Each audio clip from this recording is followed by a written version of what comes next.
Hey everyone, good morning. Welcome to the Daily Drop-In, where we are live every single morning, Monday through Friday at 7 a.m. Eastern to kick off your day. There is a whole lot going on today. I know a lot of you will be spending your day celebrating the incredible Joshua Stamper, who just launched a book today with the Teach Better team. We're so excited to celebrate with him later tonight at 9 p.m. Eastern. So make sure you mark your calendar for that. We have a great conversation in store on the Daily Drop-In. Evan is with me, and he does a ton to support educators. So I can only imagine the dialogue that we're going to be having. Please make sure you go fill up your coffee cup, finish brushing your teeth, and we can get started with all the good news and conversation we'll be having today. So we'll be right back.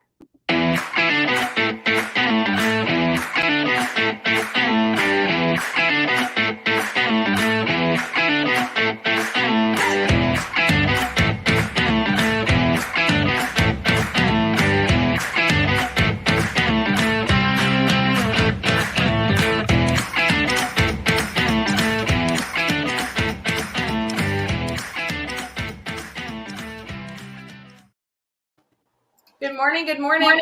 I'm so thrilled that you were able to join Daily Drop-In. We've been waiting for this. How are you doing this morning? I'm doing good, and good morning to you and the entire community. Yeah, we've been waiting and sitting on this one for a little bit. I know everyone's been super busy at somehow almost October already, and here we are a month into school, so things are moving.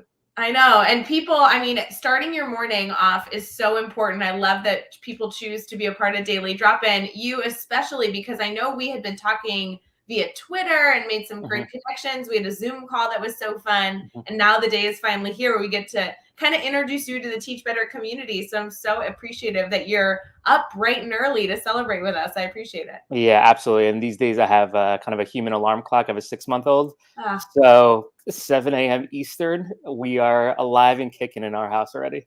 Well, that's good. I know we popped on before our live. We were chatting a bit, and you had a very productive morning already. I feel like you should be inspiring our incredible network. Like, you've already conquered the world at this point. Yeah, I guess, it's parenthood 101, right? The diaper, the bottle, a few emails here and there, but all in a day's work. That's it. So fun. Good morning to everyone who's joining us. Brian, we appreciate always when you guys are commenting. So good to see you. Good morning. We'll do like a morning cheers with our coffee. Hope you guys are enjoying your coffee. Evan, I would love to have you kind of share a bio about yourself. I know that that's kind of a broad statement, but especially when we had talked, you have such incredible passion for supporting educators. And I would love, if this is the first time someone's connecting with you, for them to kind of learn your backstory. Yeah, absolutely. And I appreciate it. So my background is not from the traditional classroom side, actually. So previously, before I started Beluga, my company today, I ran a marketing and media agency out of New York for about 10 years and really focused on Gen Y, Gen Z, a lot of social impact tied into that, and really just looking around and saying, how are we setting up the next generation for success? And I feel like that has always been kind of the underlying theme throughout my career, where I believe our generation, right, is let's get down on one knee and have the next generation jump on the shoulders over the fence. And hey, if they're able to benefit, we're doing our job here, right? So ran that agency for quite some time, worked traditionally more on the university side, then K to 12, consulted for a number of years as well with a number of large NGOs, really small mom and pop shops. And throughout that time, fell in love with the power of content too, right? How are we sharing stories?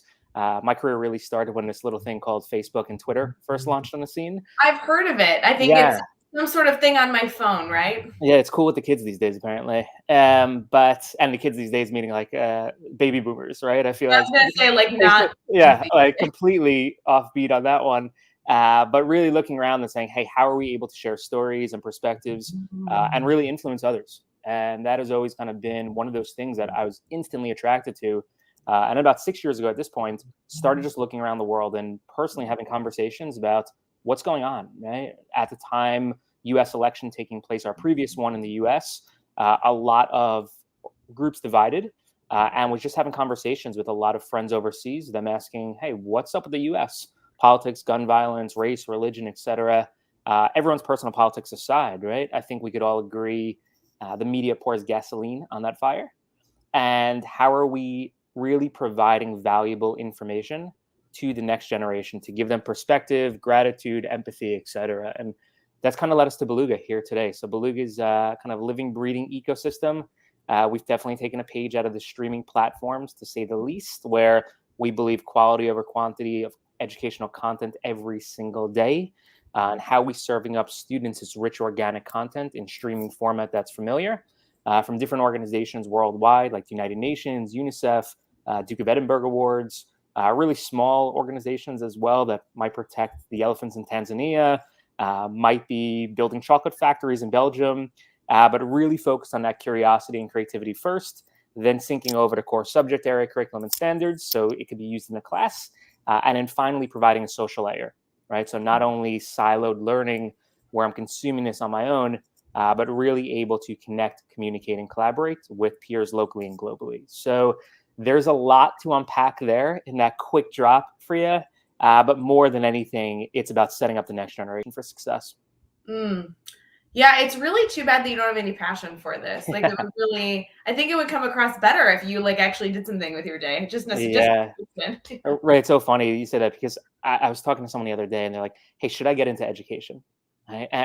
This $1 million question, I would love to hear from the audience on this one too. Like, if someone approached you today, right, September 21st, 2021, what would you say?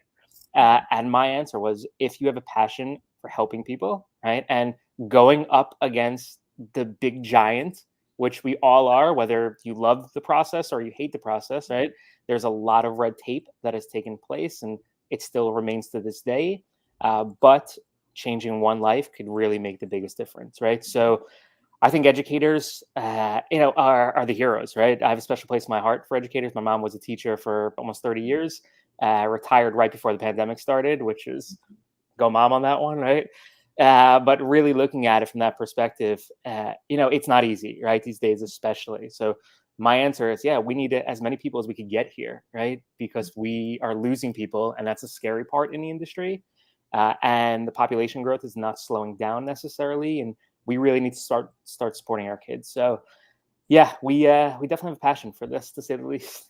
I love it. And it's interesting. This week, our daily drop in theme is kind of focused on revamping our communication. And I really value and appreciate that we're going to be able to get in some dialogue coming up here for our brainstorm bank segment, where we can kind of blend in not only the work that you're doing, the way that you're choosing to foster a platform that communicates directly to students, but then also discuss how that is interwoven in so many different opportunities we have to communicate, not only with students, but with other educators or with other stakeholders. So I'm really excited for all that we're going to be able to get into. We have a ton of people in the comments say good morning. It's so good to see all of you.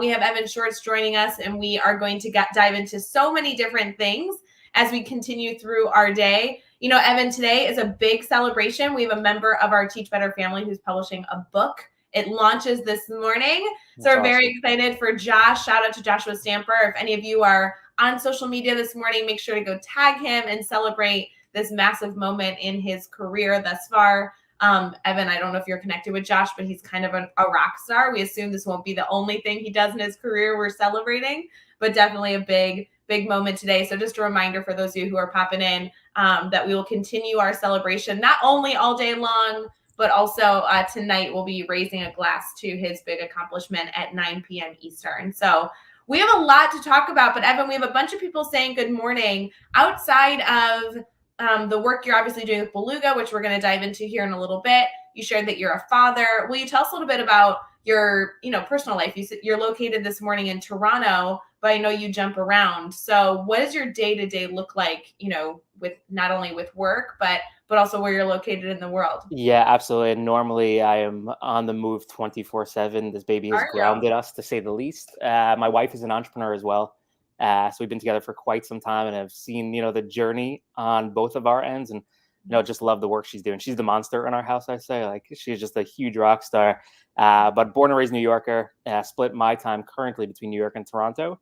Now that we're grounded in a sense, normally was living on a plane probably every week, going back and forth between cities. My wife's company is based up here, but really just traveling around too. And, come from a really tight knit community. Grew up in Long Island, diehard sports guy. And I know, like, I was on a previous podcast and we started going into sports. I said, all right, we got to save this for a different theme, right? Like, that's another conversation completely. But these days, really, it's fatherhood that is taking over.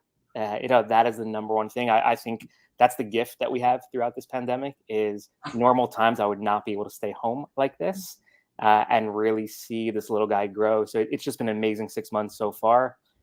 But do you have a sports team that we should at least give a shout out to? I mean, we have very mixed, networks where you might make some enemies if you shout out a sports team. Yeah, well, listen, it's not an easy time to be a New York football fan. I'll throw that one out there, and I kind of counting it down the days till hockey season starts. But I'm like a junkie. Like if there's a ball in a game on TV, it's pretty much me glued if I'm not working, right? So that's definitely a little bit of the pastime for sure. I love to be outside as much as possible, especially these days. I find, from the mental health perspective, we need that little bit of a break. And here in Toronto, for another few weeks at least, we have some sun, we have some warm weather, so taking full advantage of it. Mine as well. It's been gorgeous the last few days, especially I'm in the Midwest, so always enjoy that good weather. For those of you that are joining us here this morning, good morning. Welcome to a Daily Drop-In Show. We're thrilled to be able to start off your morning with so much fun conversation, share some positivity. As you guys know, it is Tuesday, so we kind of flip-flop our segments a little bit. We're going to transition here into our brainstorm bank and end our time together with our good news story to kick off the rest of your incredible day. It is Tuesday, September 21st, and we'll be right back.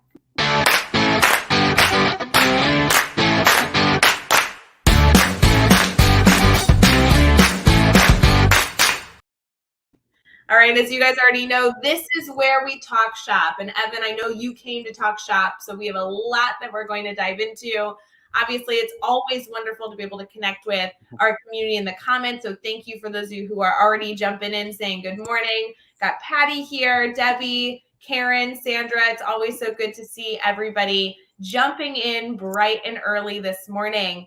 Evan, our theme has been communication. And so we're going to continue to foster that dialogue, every single week on Daily Drop-In. We have a different theme that we're able to bring to our community and different guests that we're able to welcome in to be a part of that conversation. What are your initial thoughts when we're talking about the concept of kind of revamping, reevaluating the way that we're communicating? Is there a connection between the work that you're doing with Beluga?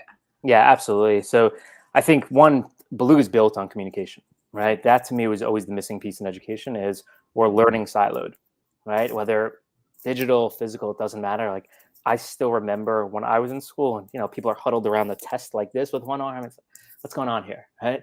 So in this memorization phase that hopefully we're phasing out, collaboration is key, right? And the key of collaboration is communication. So looking at it from that perspective, traditional education to me is the only industry that doesn't rely on communication 100%. I mean, if we weren't able to communicate as adults, all of us would fail. So having students work on their own is, to me, absolutely ridiculous. You have to have that thorough communication between students and understand, listen, it's not about right or wrong, right? Let's have perspective. Let's teach those soft skills. And I hate that term because those, to me, are the hard skills, right? Let's talk about empathy, gratitude, perspective, communication. But looking at it on that side, Beluga's biggest goal was taking that really rich content and bringing it to life, right? And the way to bring it to life, and we could just see it from all of our days outside of the school building, we're glued to our phones, right? So the TikToks, the Instagrams, the WhatsApp, I mean, we are communicating 24/7, communicating, digesting information as quickly as we possibly can as well. So Beluga really built its entire mission on that is let's serve up this rich content, but let's give students and teachers, experts, organizations the ability to congregate and come together in this virtual setting to begin communicating back and forth, right? And it's not just, hey, let's hand in an assignment today, right? Like it's okay to have that banter back and forth. It's okay to send a meme. It's okay to send an emoji, right? Like we're talking about humans here. We're not robots. We don't have to be plugged in 24/7 on let's check the box on this assignment, right? I think the biggest thing, and it's a challenge for everyone in education, is letting go of the reins a little bit, right? Like you'd be shocked. And just from our progress over the years has been looking at conversations between kids and realizing how that organic conversation, I mean, locally, forget about it if you're doing globally, but locally, how one student teaches another, right? Especially during these hard times. And I think that's a really key aspect of education in present day and time, to look at communication skills first. Once those communication skills are built, you could teach kids anything, right? You could teach adults anything. It's understanding how that passion comes in, how that community comes in, and then making the most of it. And I think on the educator side, the meme that kills me all the time is like, this could have been an email. Right. So I think, we remove those agendas in a sense, right? And those 45-minute long meetings, that's why are we here, right? People are really able to optimize their time in much better ways. So I think communication is one of those things that, is probably not prioritized in most settings, not even schools, right? Most organizations. But the biggest thing, 80%, I would say, of someone's success relies on how they're interacting, collaborating, communicating with their peers, right? Yeah. So I think that's really where you have to start first. But really interested, right? Like to just see how schools are prioritizing this.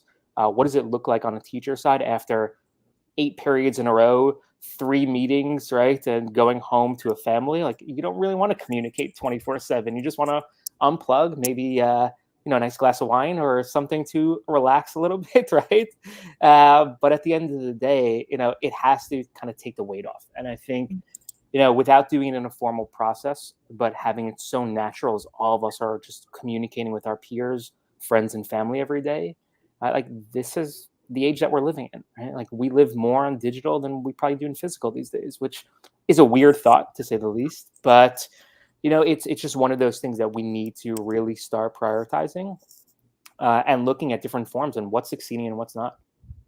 Well, and I think that that's an interesting dynamic that I want to dive into further. A lot of our dialogue about communication has been focused on family and how we're communicating to stakeholders and how we're communicating to the people within the education ecosystem. Right now, your specific focus really has been student to student, peer to peer, which is such an important element of communication and an important reflection moment that our network can continue to have on this work. Could you go through, maybe this is a harder question than it needs to be, but what's an experience of a student like? I mean, we're talking about Beluga, and of course it's always fun to be able to promote a good resource. And to be honest, like we just want to talk shop about a great platform that exists. But what could a student's experience look like, and how does communication get woven into the experience a student might have if they pop on to, Beluga, if the teacher assigns something for them to explore? How does that all work? Yeah, right. Great question. So I'll tell you, and I actually had a conversation right before this with one of our schools over in the UK. And this is kind of, very 101 type of example.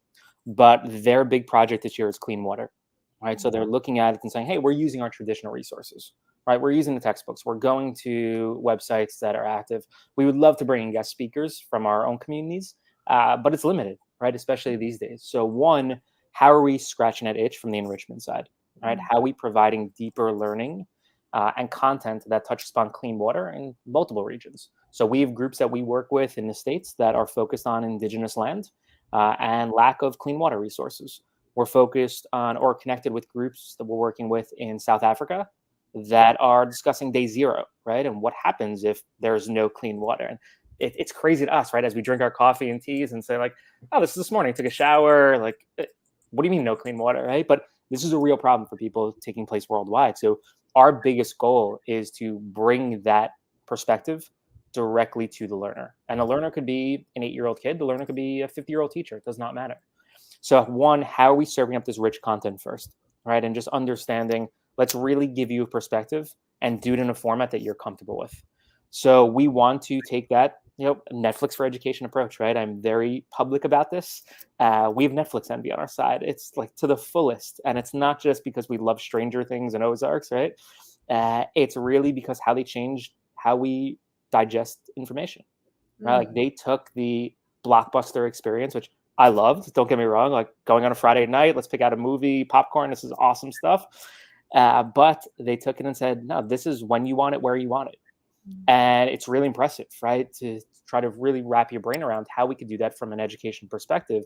So how we bring the content first to the learner, meeting them where they're at, meeting the educator where they're at, where we know we're not going to necessarily change the standards and the testing today, although that are definitely, our big aspirations in the industry is we don't have to rely so much on standardized testing anymore. And I know there's an army that are yelling the exact same thing as me right now, which is awesome. I applaud all of you.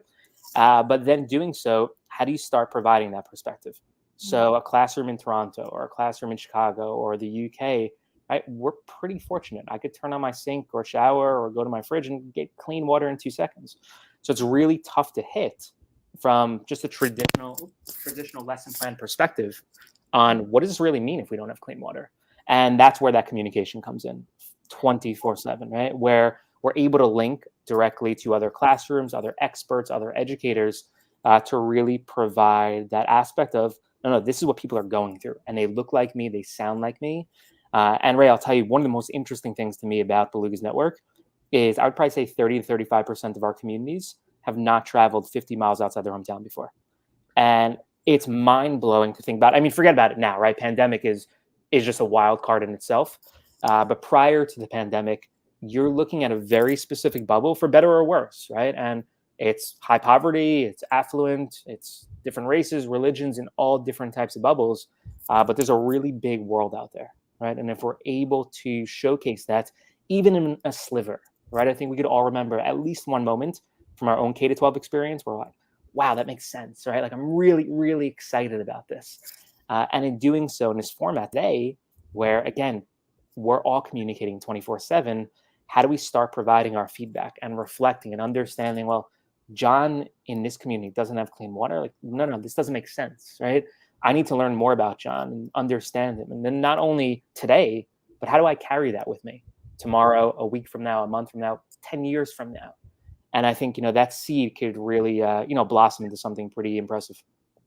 It sounds like there's so many different things that you've been able to inspire, empower educators to do. And you referenced earlier kind of this opportunity that you've had to look through other streaming services and say, okay, how do we do this better? How do we connect this to educators? When we're looking at some of these introduction to content or deeper dive into content, I love that there's so many elements there to dive into.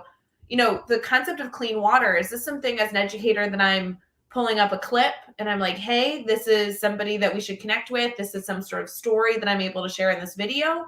Or is it a platform that does more than just provide a video, but actually provide and foster that communication element? Yeah, great question. So it is a full platform, right? I mean, you look at Beluga, you log in and you have your own personalized library based on your interest, age, subject area, and location. So that's the first thing. We have over 70,000 hours plus of education material on the platform. It comes from small organizations. These days, more than ever, it's coming from movie studios, documentaries. So we've kind of leveled up in a sense and, really seen it come from, pretty grainy footage 6 years ago to like you're sitting on the couch watching Netflix these days, and something we're really proud of on our side. But then through the content itself, there's built-in prompts and activities that teachers and students can self-explore, or they could invite their peers to it if they're connected with their colleagues, people in their school, in their district, or kind of those suggested connections, right? The same ones that we see on Instagram, on TikTok, on LinkedIn. How am I finding Rae, right? And understanding what she's doing with her students, communicating with her directly on the platform, and then sending her an invitation directly to a piece of content in Beluga where both of our classrooms come together, or 50 classrooms come together, right? And that's beautiful, organized chaos, 50 classrooms. But again, right, like that might be an entire project for the year, or just something we're working on Tuesday morning. So we really want to provide this to teachers and students to self-explore, right? We don't dictate any of that experience. We serve up that giant library. We align it directly to subject area and interests and standards, and then are able to then create that communication directly within the platform itself.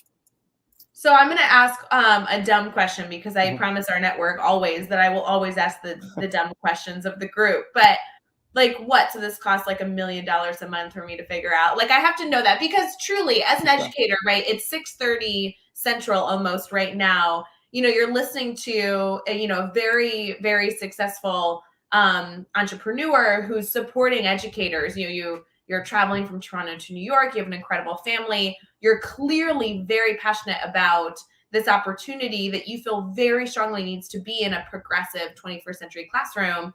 And yet it kind of, just to be honest, sounds too good to be true, right? Like, you're telling me that I can pop on a platform, not only get aligned content, but really have it be engaging videos. I can now have this social network, which as a Teach Better family, we love, right? We truly believe that you can build connections with people that you've never met. and the majority of our network exists in that way. I mean, truly, how does this work? Like, I'm not to like be the sales pitch, but what's the deal? How does this work as a teacher? Yeah, for sure. And we do not want a sales pitch at 7:24 a.m. on a No, Tuesday. This is easy conversations, guys. please. But I know, realistically, right? we have multiple forms of Beluga, right? So the first one is we will always have a free side of the platform. And the main reason why is we believe in access, right? If I'm able to showcase that access to a district, a community, a country, and they're able to get that spark, amazing, right? We did our job regardless of what else happens. So there's a huge free aspect of Beluga. You can connect, you can utilize content, you can create. I encourage everyone to look into it, right? The second part of it is we're subscription based, right? So the exact same thing as a Netflix, $10 a month per parent, $15 a month per teacher, right? We really look at it from that perspective where, hey, instead of going to a marketplace or instead of staying up at 11:30 and looking at how does this penguin lesson align to my social studies 5X AB 1-2 standard, which another conversation, right? Right. We don't have time for that this morning. That might be a nighttime conversation. But really looking at it in, hey, this is really affordable, especially if you're looking at it on a cost per child basis. The average classroom in our community is about 22 kids. So if you really start breaking down, $15 a month, we try to make this as affordable as possible. And in really where we're working in, where my days are spent, is top down, right? Where district level superintendents, principals, ministries of education in some countries as well, but understanding how do their teachers get access to it. And Rae, I'll tell you the biggest thing that I hate about this industry, and I use that term loosely, but I hate just blind purchases. And that is one of the biggest things that I never encourage. Like, I don't need to convince you, right? Like, that's the biggest thing. We want to help support you and guide you through this process. But understanding, hey, districts buying this to check a box, we don't want to be that organization, right? Where 90% of these subscriptions go in the draw and they'll never be used again. I think that's a downfall, right? And then you have a school and district 12 months from now saying, hey, we have no money, right? And if we're able to understand how we working with you, how does this align to your subject areas, your curriculum, your big picture goals for your students, right? Like, there's some communities that are really focused on CTE. Fantastic, right? How do we guide their students through this process and introduce them to careers, but also encourage your educators to say, hey, just because you're a math teacher doesn't mean you can't use this science content or art content. Everything is interdisciplinary. So we're really, really passionate about not only just pumping and dumping in a sense, but really understanding our district's goals. And the main reason for that is we know if one student and one teacher is having a great experience, they're able to influence an entire army out there. Right? And that's really the Beluga ecosystem. I love that. And I love that you call it an ecosystem. Truly, I think that it really emphasizes the network component, the element of the fact that teachers can connect with people around the world, not only people within their community, but people within the country, people within their continent, and then worldwide is such an important avenue for us to be better educators. And I think that your continued focus on wanting to provide people with access is essential. And that's something that we believe as a Teach Better team is a core value. And I know when we spoke previously, I just so valued the fact that you and your team understand the importance of being able to get information in not only educators' hands, but students' hands.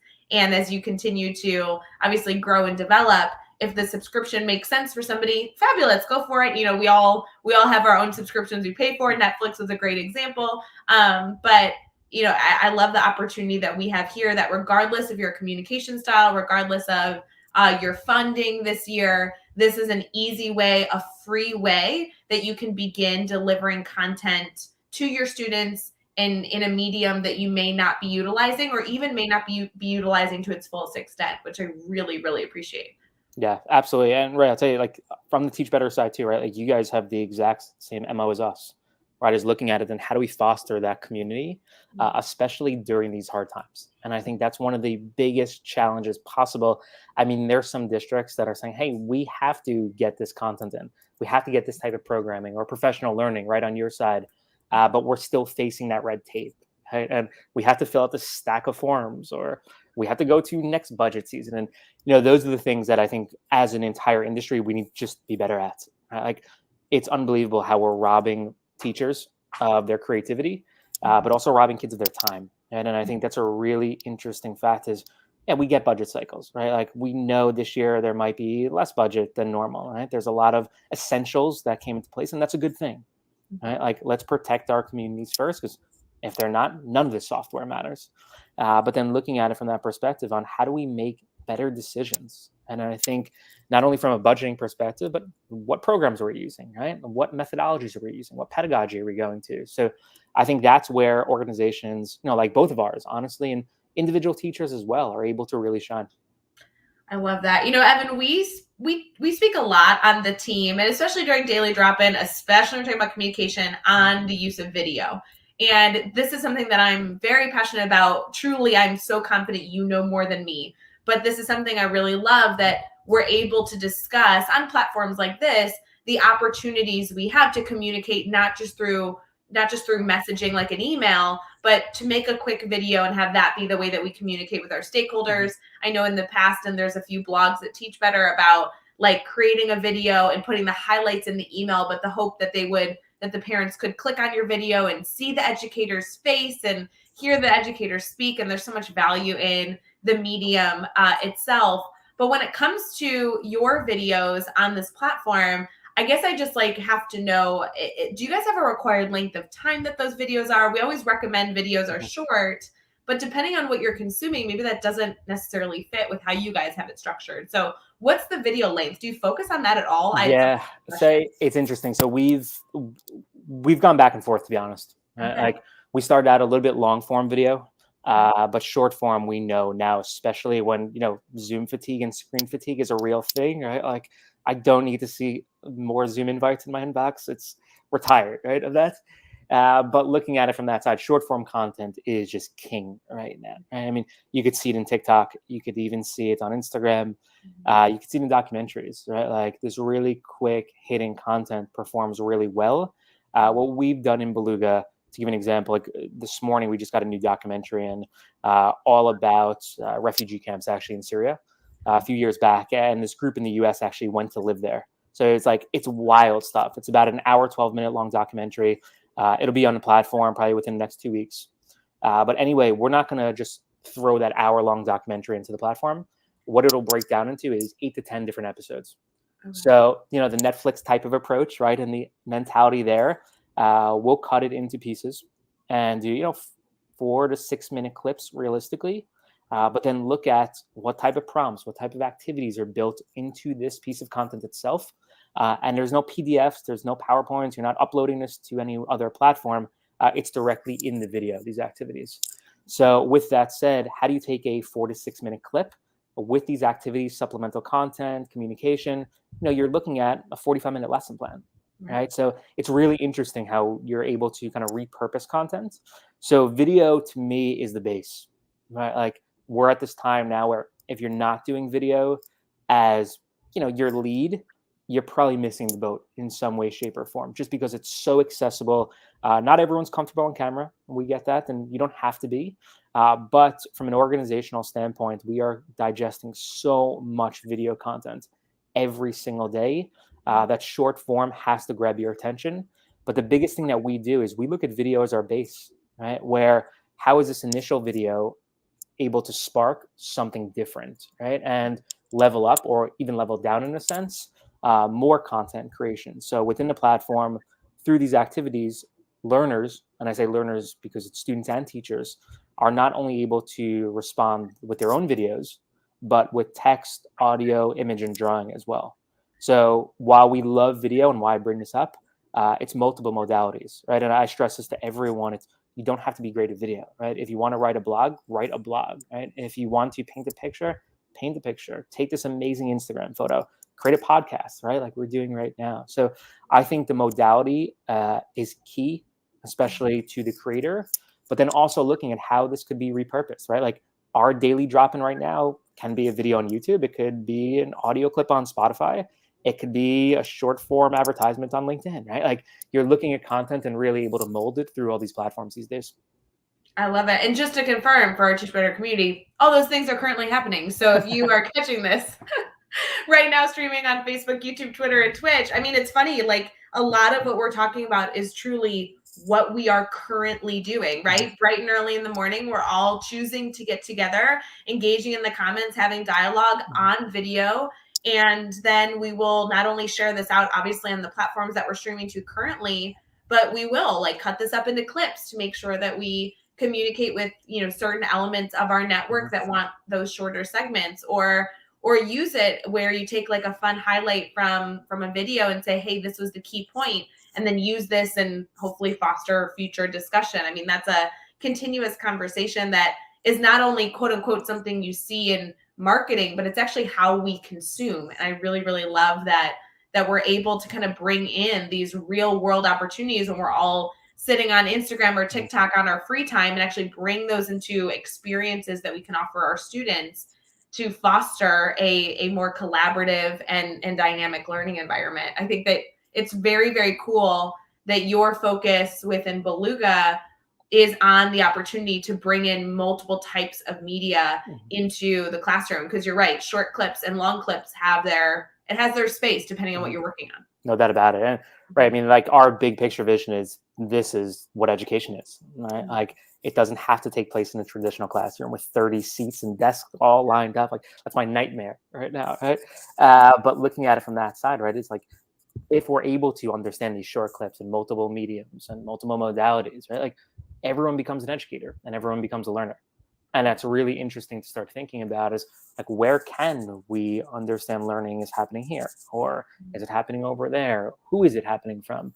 And I think, teachers are the best guides and inspiration on that to say, hey, we know the structure. We know how to bring our kids from point A to point B. And this new innovative format that everyone is using and so comfortable with, right? Like between periods, we're on TikTok, we're on Instagram, right? Like it's fun. It's not like maybe we could cut back a little bit and get outside for some fresh air, but at the same point, like this is how, again, people are communicating, people are learning and collaborating. So I think this is really what the future of education will be, not could be. I think we're in this really interesting time now, right? Like the next 5 to 10 years, you're seeing the pins start to fall. And it's not only in K-12 education, it's at higher education where they're not requiring standardized testing to get in anymore. SAT and ACT, I talk very publicly about this too. There's a lot of organizations, the big sexy ones that most kids probably want to work for. They don't really care too much about a college degree. They want to see, who are you? What have you created? And show me this in this short form content that I could really see, hey, who is Rae between 6 years old and 18? And then what happened between 18 and 22? Don't give me 2 lines on a resume anymore, right? Like there's a whole world where we're able to express ourselves. And that's the beautiful thing, right, about these days. It's like someone could sit on a couch and become an expert and influence 1 million people, right, through their opinions and expertise and mastery. So I think that's where you start looking at, who's a teacher, what is a learning experience, and where is it taking place? So, Evan, we're going to transition here in just a second to our good news story for the day. We always love to share good news on Daily Drop-In. We also have some fun holidays we'll be able to celebrate that not only we can celebrate here all together, but hopefully we can bring those into our schools and have a moment of celebration with our students and our colleagues. Before we do that, do you have any sort of like challenge, food for thought, call to action that you can give our community here that has been listening not only throughout Daily Drop-In this morning, but I'm sure going to go connect with you on social media and kind of continue to foster this dialogue around what a progressive, innovative classroom looks like? Anything that they should be considering? Yeah, I mean, again, I'll stick to the theme, but communication, right? What I find most of the time is a lot of people are intimidated to reach out to any individual, right? It doesn't matter. But I also find all of us want to help. Right? I mean, it's literally as simple as that. We love having conversations. This is what our job is. And I don't just mean Beluga, right? Like our colleagues, our peers, people around the world that might not even be in education. The challenge, honestly, I would throw out is put yourself out there, right? Like these days, more than ever, right? Understand like you're doing great stuff every single day, whether you want to share it, whether you want to respond to someone's comment or video or feed, and you never know where that conversation is going to go. So I would say, on the communication theme here that we're sticking to, start communicating, right? Like we have every tool at our fingertips. Well, and can we clarify, I mean, I don't mean to like out us in some way, but that's how we connected. We were both on Twitter, completely separate bubbles, completely separate communities. I mean, you're in New York and Toronto, I'm in Chicago. We would have we have never yet seemingly crossed paths. And you just DM'd me. Like, that's all it was. There was no like lead up to that experience that I'm aware of. It was just a message saying, hey, I see you doing things in education. I myself am passionate about education. We should talk. And that's where this came from. You know, that's kind of how connections can work these days. And I think people are very nervous to create that initial outreach. I mean, I myself have struggled to say, oh, is it weird to go to a stranger and say, hello, over here, I do stuff in education, we should collaborate, I like what you're doing. But the reality is, like, it not only happens all the time, but it's how you and I started. Yeah, that's exactly. I mean, is that weird, or is it weirder to post about your parents' 65th wedding anniversary, right, to the public? So, like, at the same time, the common behavior is, yeah, I'm going to share my entire life with the world, and I want to get likes, right? Which is such a ridiculous thing, right? Like, we live in this like economy where Rae has 5 likes over Evin is 2, and Rae's post is more powerful and meaningful, right, and accurate now. So we're doing it already. We're just doing it in probably the wrong format, right? Where we're sharing all the good stuff that's taking place, but we're not really communicating 24/7. I mean, like, our feeds, right? I know, like, each of us probably follow a few thousand people. The feed's going like this 24/7, right? Like, most of the time, you miss the good stuff. So I find those DMs are so critical. It's unbelievable. I do it all the time. Like, I am so guilty of this. So if anyone's listening today and I DM'd you, I am not spamming you. I promise you on this one.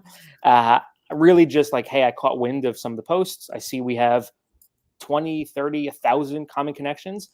We should probably get to know each other. And if it's one conversation, great. If it's 50, even better. Yeah. I love that. So cool. So, you know, guys, go communicate. Go reach out to somebody. Evin would be a great one to connect with, of course. We're going to head into our good news story. We got a lot to share with you, and then we will wrap up our morning together as you get into Tuesday, September 1st.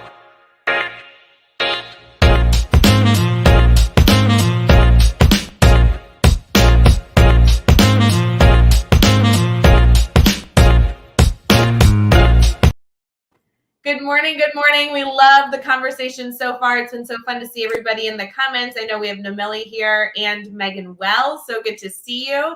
Evin, you should know Megan Wells is trouble. She has consistently been an active member of the Teach Better family. And one time during a 12-hour live professional development that we were doing, she was foolish enough to put some green hearts in the comments, and it started a movement. So that girl, anytime she's here, is powerful. I'd love to see some green hearts coming through for our Teach Better community.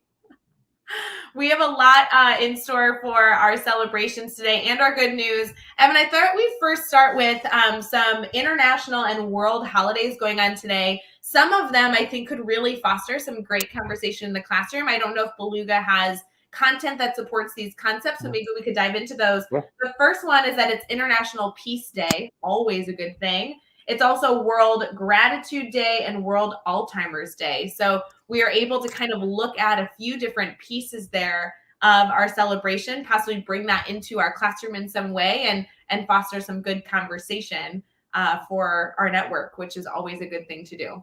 Absolutely right. And I see Megan just dropped some green hearts. So trouble with the green hearts. Megan, we probably have to have a conversation too. But yeah, right. It is those days today. And you know, it's amazing actually, because they're so meaningful during this time. Beluga, one of our big key factors is every single piece of content in the platform is connected directly to at least one sustainable development goal. So we use the UN SDGs as really, we call it our real world standards, right? So if you look at peace, a click of a button will show you goal 16, right? Like peace, justice, and strong institutions. But we really understand, hey, how is this content being used in the classroom? And then how is it being related in the community? And, you know, for anyone listening today that is not familiar with the United Nations Sustainable Development Goals, it's SDGs. I would strongly encourage looking into them. It really provides a great lens into how your students work. Experience in education is really building a pathway for them and their communities for the greater good. So yeah, everything in Beluga connects and something we're super passionate about. So we have a ton on International Peace Day. We work with a few organizations over in the UK that we're celebrating today with it and featuring some content. But yeah, awesome day, right? Like, especially now during these crazy times, we need more content like this. We do, absolutely. And I love that there's so much here that we can dive into, choose to bring to our communities, and then foster dialogue around, not only within our small school ecosystem, but in that global capacity as well. A good news story one to bring to you has to do with Nissan. Are you a car guy by chance, Evan? I'm not a car guy. I am a family Subaru. That's about it on my side. Yeah, I was gonna say I drive a Mazda and it's great. I love it. I don't know that I'm a car savant, but I will tell you, I thought this article was so interesting because as a former middle school teacher, this would be something that I would absolutely bring to my middle school students because it's a little bit absurd, but kind of a cool concept to dive further into. So this specifically is about a Nissan worker who has enhanced sense of smell, and so he ensures the perfect new car smell in the factory. So the car manufacturer Nissan employs a member of their staff who has enhanced senses to ensure its products have that new car smell. It kind of goes into the fact that this incredible man has a master's degree in chemistry, and just continues to work with their team to not only be a part of the creation of the product, the car, but also recognizes that he has a nose for the job that appoints him to be essentially like an odor engineer, which I have never, ever heard of in my life. Is this something that you're aware of, Evan? You're nodding your head. Listen, I've never heard of this in my life. All I'm thinking is I hope that guy's nose is insured. And there are definitely some positives and negatives with that type of position. Rae, I'm really interested. I'm laughing over here. What would you do with your students with this? Oh my gosh, could you imagine bringing a sense of smell opportunity into your classroom? I would do a whole lot. You could dive into so many different things with students, not only around kind of like absurd jobs, that would be cool, but also the opportunities that we all have to see the unique characteristics that we have and how that could actually foster into a non-traditional role. I think you could also discuss, how car manufacturing is a process. You could look into all the different companies and the types of jobs that they employ, not only in the nose realm, but also in engineering and so many manufacturing different things. Oh, this could be I could do an entire year on this article without a doubt. I love everything about this. Yeah. So and again, cool. Imagine like the excitement from the kid side. When you introduce something like this, it would be a hit. Well, and I can only imagine especially if I was using Beluga, and I love that we're able to highlight a free resource for teachers. I just think that's so stinking cool. I can only imagine that there is something on Beluga that I could tie into this article, whether it be employment or senses or different jobs around the world. I'm promising you, I could figure it out. Yeah, it's interesting you say that. So this summer we actually started filming one of our real first premiere pieces of content. My brother is actually leading this. Shout out to him on this one. But it's all about CTE, but really from the, hey, what are people doing and what are those wacky jobs out there? So this will premiere. It's called When I Grow Up. It'll premiere in October on the platform. And he's really been traveling around the US, meeting with just amazing people, creating incredible content. But think of it almost as a little bit of, we'll call Guy Fieri Triple D meets micro dirty jobs for education.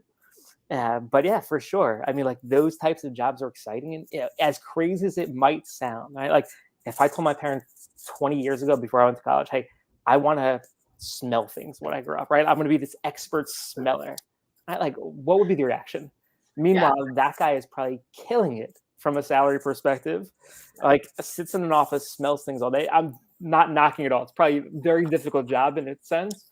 But at the same time, like it's the curiosity and creativity. Right? And I think that's what it boils down to is, how are we serving up again? And I hate to repeat myself on it, but how are we serving up those interesting learning experiences to kids that whether they go on to be, hey, I'm going to go smell things from Mazda or Nissan, right?